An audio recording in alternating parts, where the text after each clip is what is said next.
À l'université, l'engouement pour la Ligue d'improvisation est de plus en plus fort chaque année. Ainsi, au cours de la saison, le nombre de spectateurs a plus que doublé.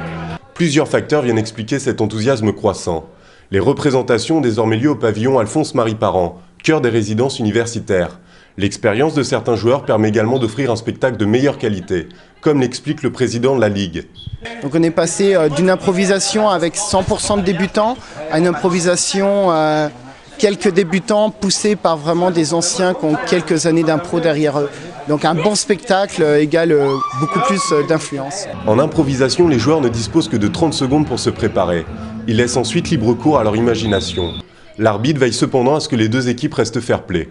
Le joueur a dit non, c'est pas un restaurant, c'est un container. Donc là, ça vient tout défaire un peu la magie de l'histoire, la magie de l'impro, par ce refus-là, cette rudesse qu'a eu ce joueur-là. Okay. Donc c'est vraiment pour mettre un cadre au niveau du jeu pour que ce soit plus agréable à regarder et que ce soit meilleur. En effet, s'il y a bien un vainqueur désigné à la fin de chaque partie, les acteurs improvisent ensemble. Le plaisir est donc de rigueur. Tegouane Gadé, capitaine des Corrosifs, rappelle cependant qu'il est parfois difficile de se prêter au jeu. Des problèmes, ça arrive en fait dans l'improvisation que justement des fois on n'arrive pas à faire l'abstraction totalement de la journée qui s'est passée. Donc il y en avait qui avaient eu des problèmes personnels, d'autres qui avaient eu un problème avec un professeur, etc. Ça arrive, ou un examen qui a été raté, etc. Puis ça, on peut pas vraiment en faire abstraction. Quoi qu'il en soit, les Toxiques semblent avoir laissé leurs problèmes au vestiaire et sont passés tout près de déjouer les pronostics. Sérieux, là, on a eu de la misère. Là. Ça s'est talonné là, vraiment, là, du début à la fin.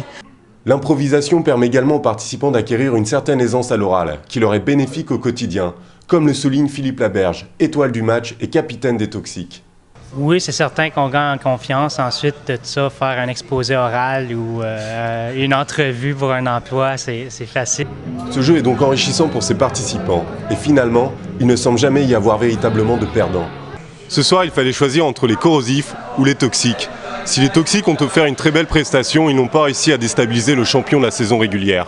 Quoi qu'il en soit, la Ligue d'improvisation a encore réussi à divertir les résidents du campus. Pierrick Troussel, à l'Université Laval.